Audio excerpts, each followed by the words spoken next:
The morning of my sister's wedding, I stood in a hallway at the Renfield estate, holding a trunk that smelled like mothballs and old rain, while 40 feet away my sister Odalys twirled in a hand-beaded gown that cost more than my first car.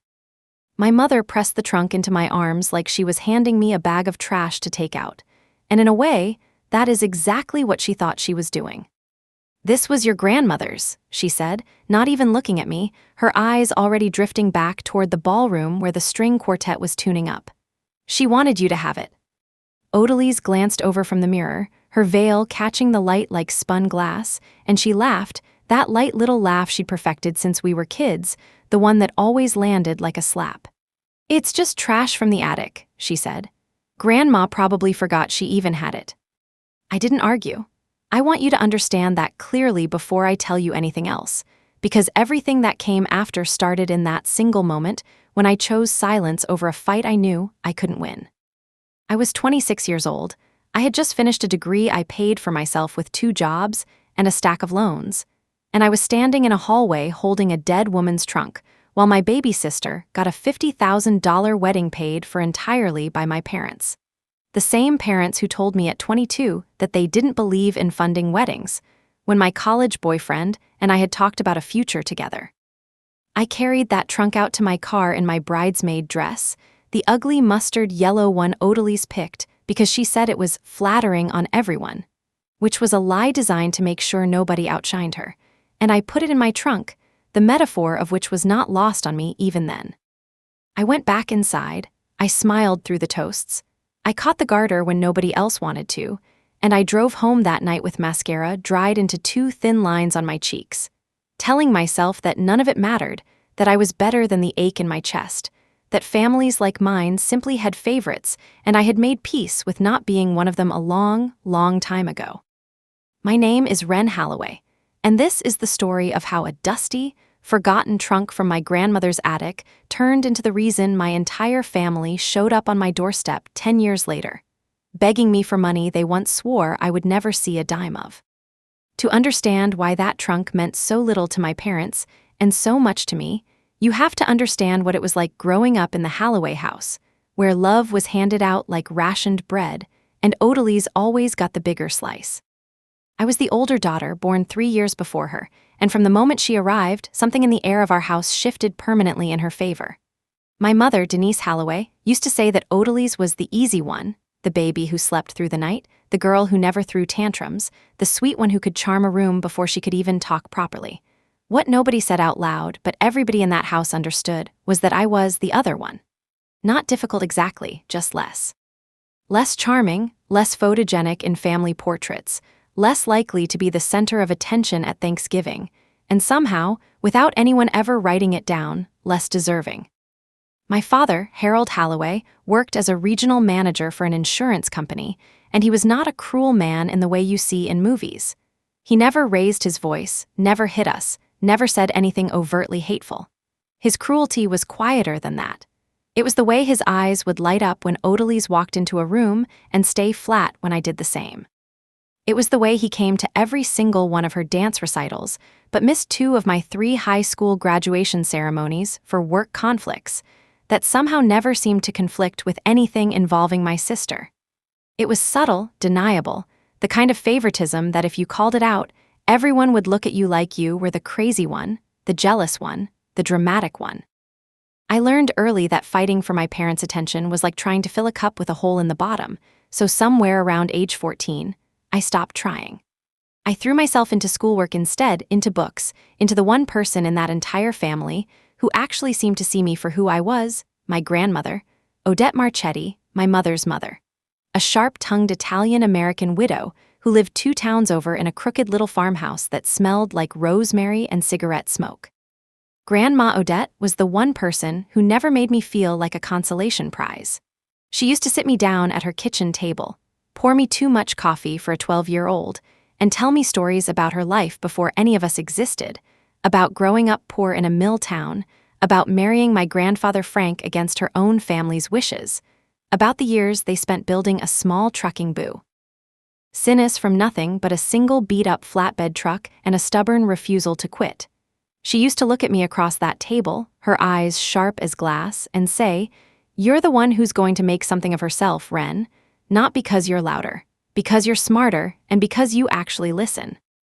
I held on to those words like a life raft for years, especially in the moments when my parents made it clear, in ways big and small, that Odalys was the daughter they had actually wanted, and I was the daughter they had gotten. When Grandma Odette passed away, I was 23, halfway through my accounting degree, working nights at a diner to cover rent. I remember standing at her funeral, watching my mother cry real tears for the first time in years, and feeling this strange, hollow grief, because I knew somehow that the one true anchor in my chaotic family had just been cut loose, and I had no idea yet how right I was. The reading of her will happen 3 weeks later in a lawyer's office that smelled like old paper and printer toner. And it was there that the final, clearest confirmation of my place in this family arrived, delivered in the flat, unbothered voice of a man named Elias Whitfield, my grandmother's estate attorney. The house, a modest but valuable piece of land that had appreciated over the decades, went to my mother, who immediately said she planned to sell it and split the profit with Odalys for the wedding she deserves someday. The savings account, a little over $90,000 that Grandma Odette had quietly built over a lifetime of frugal living, was split between my mother and my aunt. Odalys received Grandma's wedding ring, her pearl jewelry set, and a check for $15,000 specifically earmarked, in the will itself, for whatever wedding my youngest granddaughter chooses to have. And then Elias Whitfield looked at me, adjusted his glasses, and said, "And to Wren, Odette leaves the cedar trunk currently stored in the attic of the Marchetti residence, along with its full contents." I remember my mother's face in that moment, this flicker of something between pity and relief, pity that I'd been given so little, relief that she didn't have to feel guilty about it because, after all, Grandma had made the decision, not her. I remember Odalys leaning over to whisper to her then boyfriend, now husband, Trent Halloway, something that made him snort back a laugh he tried badly to disguise as a cough. I didn't say anything. I signed where I needed to sign, I thanked Elias Whitfield for his time, and I drove to my grandmother's now empty farmhouse alone that same afternoon to retrieve the trunk, because some stubborn, wounded part of me refused to let anyone see how much it hurt, refused to give my family the satisfaction of watching me cry over a box while my sister walked away with jewelry and cash. The trunk itself was heavier than it looked, dark cedar wood with rusted brass latches, and when I got it home to my cramped one-bedroom apartment, I didn't even open it that first night. I just set it in the corner of my bedroom like a piece of furniture, this strange, silent monument to what my family thought I was worth, and I went about my life. For the next several months, I finished my accounting degree, I landed an entry-level position at a mid-sized financial firm in the city, and I slowly, carefully began building something of my own out of the wreckage of feeling like the family afterthought. The trunk sat in that corner of my bedroom for almost a year before curiosity finally beat out the bitterness, and one rainy Sunday afternoon, with nothing else to do, I knelt down, worked the stiff brass latches loose, and opened it. Inside was exactly what Odalys had predicted, at least on the surface. There were old photographs curling at the edges, black and white pictures of my grandmother, as a young woman I barely recognized, laughing beside my grandfather Frank in front of that old flatbed truck. There were letters tied in faded ribbon, love letters between them from before they were married, written in a looping cursive that took me a full evening just to decipher. There was a small wooden box containing a few costume jewelry pieces of no real value, a moth-eaten wool blanket, and at the very bottom, wrapped in a piece of oilcloth that had gone stiff and brittle with age, a thick folder of papers. I remember unwrapping that oilcloth carefully, the way you'd handle something you suspected might crumble to dust in your hands, and finding inside a stack of documents that meant absolutely nothing to me at the time. There were old business ledgers from my grandparents' trucking company, dating back to the early 1960s. There was a faded stock certificate for a company called Halden Freight Systems, a name I had never heard of in my life. There were several handwritten notes from my grandfather Frank about a land parcel investment, made sumtim. In 1968, along with a deed, brittle and yellowed, for a tract of land somewhere in a place called Larkspur County, a name that meant absolutely nothing to a 24-year-old accountant living 3 states away. I remember sitting on my bedroom floor that Sunday evening, surrounded by pieces of my grandmother's entire hidden history, and feeling a strange mixture of tenderness and disappointment. It was beautiful, in its way, this glimpse into who Odette Marchetti had been before she was just my grandmother. But it wasn't money. It wasn't a house. It wasn't the kind of inheritance that changes a life. And some small, exhausted part of me had hoped, foolishly, that maybe there would be something hidden in there that would finally prove my worth to everyone who had already decided I didn't matter as much as my sister. I put the papers back in the oilcloth, closed the trunk, and pushed it under my bed, and for the next several years, I mostly forgot about it. Life moved forward the way it does, indifferent to old wounds. I worked hard at the financial firm, and I was good at my job, genuinely good, the kind of good that gets noticed even when you're not the loudest person in the room. Within 4 years, I had been promoted twice, first to senior analyst, then to a position managing a small portfolio of business clients, a role that taught me more about reading contracts, valuing assets, and understanding the fine print of financial documents than any single class in college ever had. Meanwhile, my family's dynamic continued exactly as it always had. Odalys and Trent got married in that $50,000 wedding, the one my parents happily funded down to the last chair cover and champagne flute, while I quietly paid off my student loans one modest paycheck at a time. Odalys posted photo after photo of their honeymoon in the Maldives, their new house in a gated community. The fact that Trent had started his own consulting business that everyone in the family talked about with a reverence usually reserved for actual accomplishments. I went to Thanksgiving dinners where my mother asked me twice, in the span of one meal, when I was going to find someone and settle down like your sister. As if being single and financially independent at 29 was some kind of personal failing rather than a choice. I didn't fight it anymore. I had made peace, or told myself I had, with being the background character in my own family's story, and I built a life alongside that quiet acceptance instead of despite it. I found a small apartment I loved. I made close friends who actually saw me the way my grandmother once had. And slowly, carefully, I started saving money with the same discipline I brought to my clients' portfolios. Because some stubborn instinct in me refused to be as financially exposed and dependent as I had watched my parents be my entire childhood.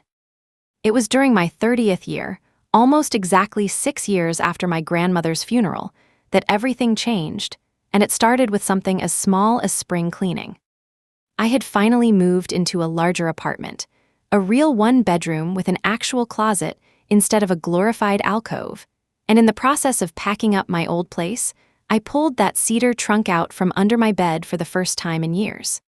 I remember sitting on the floor of my nearly empty apartment, the moving boxes stacked around me, opening it again out of a strange, nostalgic impulse, wanting to see my grandmother's handwriting one more time before I packed the whole thing away in a storage unit and let it become one more thing I meant to deal with someday. This time, though, I looked at those old business papers with different eyes, because 6 years of working in finance had taught me things I didn't know at 24. I picked up that stock certificate for Halden Freight Systems again, and instead of setting it aside as meaningless old paper, some professional instinct made me actually type the name into my laptop. What I found made my stomach drop in a way I still remember vividly. Halden Freight Systems, the tiny regional trucking company my grandfather had apparently invested in back in the 60s, had been quietly acquired in the 1980s by a larger logistics conglomerate. And through a chain of mergers over the following decades, that original company's shares had eventually converted into stock in what was now one of the largest logistics and freight holding corporations in the country. A company whose name you would absolutely recognize if I said it. A publicly traded giant. I remember sitting there on my apartment floor at nearly midnight, my hands actually shaking as I dug through the rest of the paperwork, finding my grandfather's original handwritten notes about the investment, the number of shares purchased, the date. I spent the next several weeks, working late into the night after my regular job, tracking down what had happened. Ned to that original block of shares through decades of corporate mergers, stock splits, and rebrandings, and consulting quietly with a securities attorney I found through a professional contact. A sharp, no-nonsense woman named Priya Anand who specialized in exactly this kind of forgotten asset recovery. Priya was the one who finally sat me down in her office, slid a folder across the desk, and said the words that changed the entire trajectory of my life. Wren, if this certificate is authentic, and if we can properly trace the chain of custody through the estate, which given your grandmother's will and this documentation, we absolutely can, you are looking at a position worth somewhere between $4 and $6 million in current market value. I remember laughing, an actual disbelieving laugh, because it felt like the setup to a cruel joke, the kind of thing that happens to other people in movies, not to a woman who had spent her entire life being handed the dusty trunk while her sister got the veil. But it was real. Over the following year, working carefully and quietly with Priya's firm, we authenticated the original stock certificate, traced the corporate history through every merger and split, and formally established my legal claim as the rightful heir to those shares through my grandmother's estate. There were complications, moments where I genuinely thought it might fall apart, questions about whether the certificate had been properly transferred at various points, a nerve-wracking 6-month stretch where the corporation's legal team pushed back hard before their own records confirmed everything Priya had already proven. But in the end, it held. Every bit of it held. I remember the day the final settlement was confirmed, sitting in Priya's office as she explained the actual numbers, the accumulated value of the shares plus dividends that had technically been accruing for years unclaimed, and feeling a kind of vertigo I had never experienced before in my life. I was 31 years old, and on paper, I was suddenly worth more money than my entire family had accumulated across 3 generations combined. And here is the thing I want you to understand about that moment, because it matters for everything that came after. I didn't call my parents. I didn't call Odalys. I didn't post anything, celebrate publicly, or change my life overnight in some dramatic fashion. I had spent too many years being quietly dismissed by that family to suddenly come running to them with news of my good fortune, hungry for the validation I'd stopped expecting a long time ago. Instead, I did what I had always done. I kept my head down, I worked with Priya and a financial advisor to structure everything responsibly, I paid off my remaining debts, I invested the majority of it conservatively, and I kept living in my modest apartment, driving my 7-year-old sedan, telling absolutely no one outside of Priya's office and my closest friend, a woman named Odalys Akoro who had known me since college and had never once cared what my bank account looked like. Over the following 4 years, I quietly built a life that would have been unrecognizable to the 26-year-old holding a dusty trunk in a hallway. I left the financial firm, not out of resentment, but because I realized I finally had the freedom to build something of my own, and using both my professional expertise and Priya's continued guidance, I started a small boutique financial consulting firm specializing in exactly the kind of asset recovery and estate complexity that had changed my life, helping other people untangle forgotten inheritances, overlooked stock certificates, and complicated estates. I hired staff. I built a client base. I bought a house, a genuinely beautiful house, in a quiet neighborhood 2 states away from where I'd grown up, far enough that I could build a life on my own terms without my family's shadow constantly stretching over it. Meanwhile, from a careful, guarded distance, maintained mostly through obligatory holiday phone calls and the occasional family group text I rarely responded to, I watched my parents' and my sister's life take a very different turn. It started slowly, the way these things always do. Trent's consulting business, which had been talked about for years with such reverence, turned out to be built on considerably less substance than the family had assumed.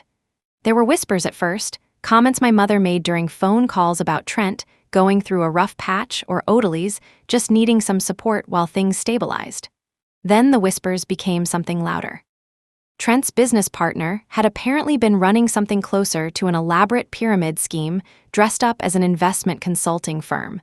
And when regulators finally caught up with it, Trent, who had been either complicit or catastrophically naive, lost not just the business, but was hit with significant personal liability from investors. Stores demanding their money back. My parents, who had spent years quietly funneling money toward Odalys and Trent's lifestyle, the house down payment, the emergency loans that were never actually repaid, the constant soft cushion of financial support that I had never once been offered, found themselves drained in ways they hadn't anticipated. My father, nearing retirement age, had apparently dipped significantly into his own retirement savings to help cover the initial legal fees when Trent's business first came under scrutiny, gambling that it would blow over. It didn't blow over. It got worse. By the time I was 35, I heard through the family grapevine, mostly from my Aunt Carol, who still called me occasionally out of some lingering sense of familial duty, that Odalys and Trent had lost their house, that my parents had taken out a second mortgage to help them, that Trent was facing a lawsuit that could result in a substantial judgment against him, and that the entire family, the same family who had handed me a trunk full of what they assumed was worthless attic junk while celebrating my sister's designer wedding, was now scrambling in a way I had genuinely never seen them scramble before. I felt something complicated when I heard all of this, and I want to be honest about that complication rather than pretend I felt nothing at all. There was no cruel satisfaction in it, not really, or at least not the kind you might expect from a woman who had been so thoroughly overlooked for so many years. Mostly I felt a strange, hollow sadness, watching from a distance as people I had once desperately wanted love from now drowned in consequences of their own choices. Choices that had always been built on the assumption that money and comfort would simply keep flowing toward Odalys the way it always had, without ever building anything that could withstand real hardship. It was on a Tuesday evening in October, almost exactly 10 years after that hallway at the Renfield estate, when my doorbell rang and I opened it to find my parents standing on my porch. I want you to understand how strange this was, because in the 4 years since I'd bought that house, my parents had never once visited. They didn't fully know the extent of what I had built, only vague impressions gathered from careful, guarded conversations that I had some kind of consulting business and was doing fine for myself. I had kept the full truth of my financial reality private, not out of shame, but out of a hard-learned instinct to protect myself from a family that had never valued me until there was something to gain. My mother looked older than I remembered, tired in a way that went beyond simple aging, and my father stood slightly behind her on my porch steps, his eyes not quite meeting mine, a posture I had honestly never seen from him before. Behind them in the driveway, I saw a car that wasn't theirs, and in the passenger seat, I saw Odalys staring straight ahead through the windshield, not getting out. "Wren," my mother said, and her voice cracked on my name in a way that immediately told me everything I needed to know about why they had driven 3 hours to show up unannounced at my door. "We need to talk to you. It's important." I let them in because despite everything, I am not a woman who slams doors on people in crisis, whatever they may have done to me in the past.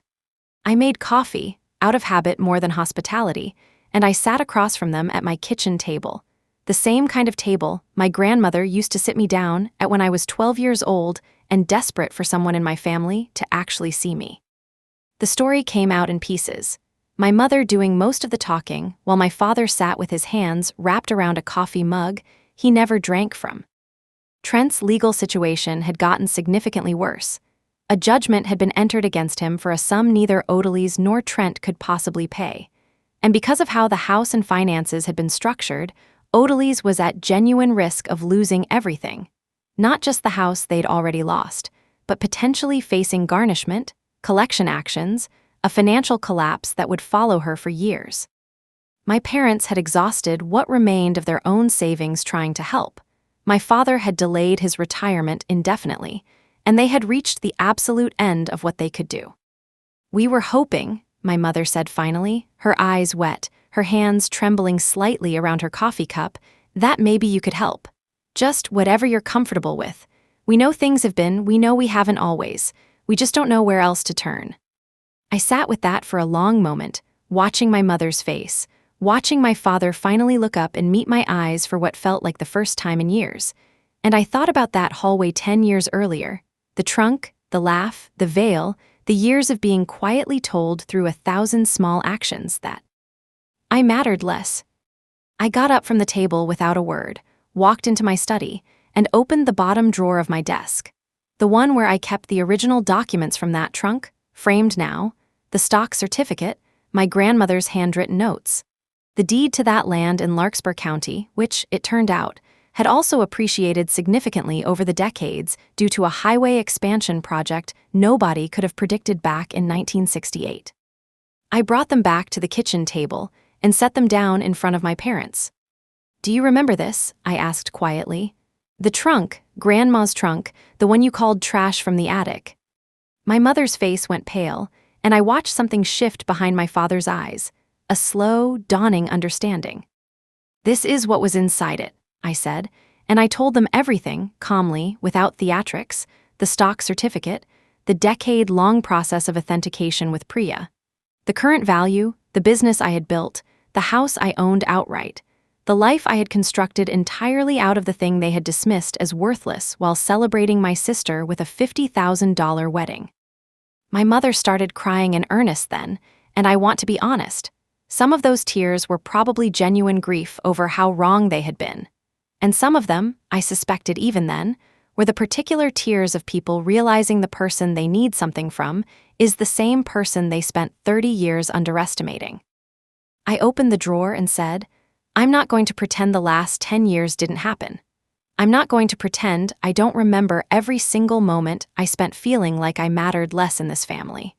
But I'm also not going to let Odalys lose everything out of spite, because that's not who Grandma Odette raised me to be, even if it's not who you raised me to be." I told them my terms plainly. I would work directly with Priya's firm to help structure a real solution for Odalys's legal situation, not a blank check handed over out of guilt, but an actual, carefully managed intervention, the kind I had built my entire business around, negotiating with creditors, structuring a sustainable repayment plan, protecting what could still be protected. I would help genuinely and substantially, but on my terms, with my expertise, in a way that might actually fix the underlying problem instead of just delaying the next crisis. And I told them one more thing, the thing that I think mattered most in that moment, more than any dollar figure. I told them that whatever help I gave moving forward would not be a foundation for going back to pretending nothing had ever happened, that I expected, for the first time in my life, to be treated as an equal member of this family rather than the quiet afterthought standing in the shadow of the golden child. And that if that wasn't something they could actually do, genuinely, not performatively, then the money wouldn't matter anyway. Because I had already learned to build a life that didn't require their approval to feel whole.